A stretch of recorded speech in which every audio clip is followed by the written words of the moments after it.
let's take a look at a standard eBay special battery charger, not a terribly expensive one. Where's the listing? Where's the listing? The listing is here. So this is described as 3.7 volt rechargeable battery USB charger for 18650, 16340, 14500, 10400 and 26650 lithium ion cells. It's the typical type that has the springy metal plate to adjust for length, and it just basically accommodates a large number of diameters. So this was £2.73, which was fine. And one of the things that I was kind of interested in is, have they managed to get the charging chips down cheaply that they can actually have the little multi-level charge indication of the capacity on the indicator here? It turns out, no, they haven't. Let me plug the lead in, noting that the lead isn't very good quality. And it goes in with quite surprising force, so it's not probably a good idea to use that lead. And let's plug it into a charger with a little energy monitor thing on it, so we can actually see what sort of current it charges at. It is embossed in the back. It says that it charges USB charger model JSO5, I think that is. Input 5 volt 1 amp, output 4.2 volt 500 milliamp, made in China. So if I plug this in, the first thing I want to know is what's the upper voltage, what's its open circuit voltage. Let's bring the meter in and measure that.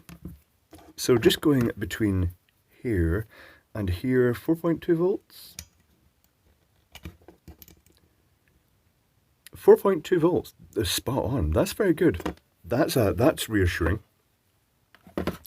This infinitely beats the mains plug-in ones, the flip-out pins, hands down, because you can use it with a standard USB power supply that is compliant with electrical standards. Some of the other ones that just plug straight into the mains have so little between the mains and the low voltage side that just touching the metalwork could be quite dangerous.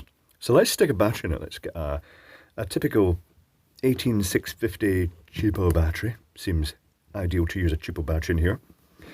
Said 500 milliamps, it's charging at 460 milliamps. That kind of, that's okay. This battery isn't fully discharged. It's probably going to tail off as it gets up to the higher voltage. Okay, that's enough of that. Let's open it. I shall put this stuff out the way, and we shall explore what's inside. Oh, I should mention, I'll plug it in and show you this. The bar graph bit I was looking for consists of glowing very dim red. The whole lot, you can't even see it, it's that dim. And then when it's fully charged, it just changes colour and glows very dim blue. You can't see it because it's very, very dull. Oh, let's also get that little protective film. Let's get the protective film off it. Right, let's open it up. 4 screws in the back, which beats the one screw in a little plastic catch, or the ones that just clip together. So what's it going to be? I'm suspicious, because it is just that single colour change to show it's charging and charged, that it might be something similar to what you get built into products. Well, that's not revealing a lot. Okay. So here's the springy bit. Let's unhook that, or can we pop the whole thing out? Oh, the thing slides out quite easily. That spring could... oh no, it's going to unhook. Oh right, okay. Right. Not a lot of circuitry, right? Tell you what, I'm going to take a picture of this so you can see it up close, and then I'll reverse engineer it so we can get an idea of the circuitry, but there's not a lot in here. One moment, please. And resume, and no great surprises. It's based on an LTH7, which is a standard charging chip. And it's got 2 resistors associated with it. One resistor is for the LEDs, and one resistor does both of those LEDs. And one does the charging current, which in this case is about 500 milliamps. And if anything, they've probably just used these because it means that the pick and place machine only needs like one component position for the resistors, and likewise these are 1 microfarad capacitors, so they've used the same value in both positions.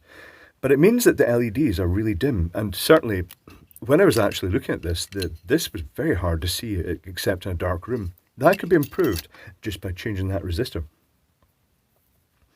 So other things worthy of note, the USB connector, they've used really big pads, and the middle pins, the three middle pins, one of them is sometimes referenced to one of the supply rails, but the other two are data, and one of those data pins is actually very close to the supply rail connection. No great deal, it's not going to damage the device that they plug it into, particularly if it is just a charger. But if you plugged it into a computer, it might actually put a bit of load in one of the data lines, depending on the state it was in. Other things worthy of note. There's not much worthy of note. I shall show you the schematic. But if you want, you can just freeze frame this, and then you can have a wee go at reverse engineering it yourself. Other things, this capacitor here is at the end of a path that's going to take the current to the output to the battery. So to be honest, this is like the chip has a input capacitor and an output capacitor. This is good that they've put those both in. I think I'd have rather seen that one, that between the positive and negative, mounted maybe over here and just tied to the positive and negative there, because it would have provided much closer decoupling to the chip without this long current path. But anyway, let's take a look at the schematic, which is not really particularly surprising. I shall tame this down just a little tad. It has the LTH7, which is a 4054 but in a 6-pin package. It is the USB in 5 volts.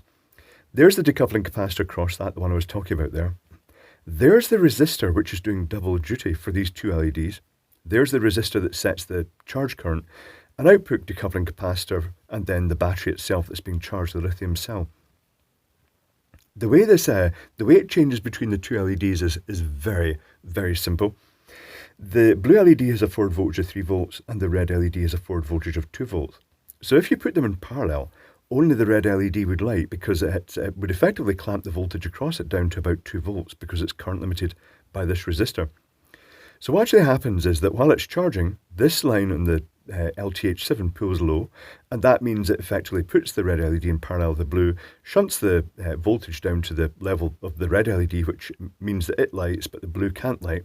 But then when it's finished charging, it turns the red LED off, and then the current can just go straight through the blue LED, because it's not being shunted by the red one. So that's how it alternates between the red and blue. It's a fairly standard textbook design. The whole thing's fairly textbook.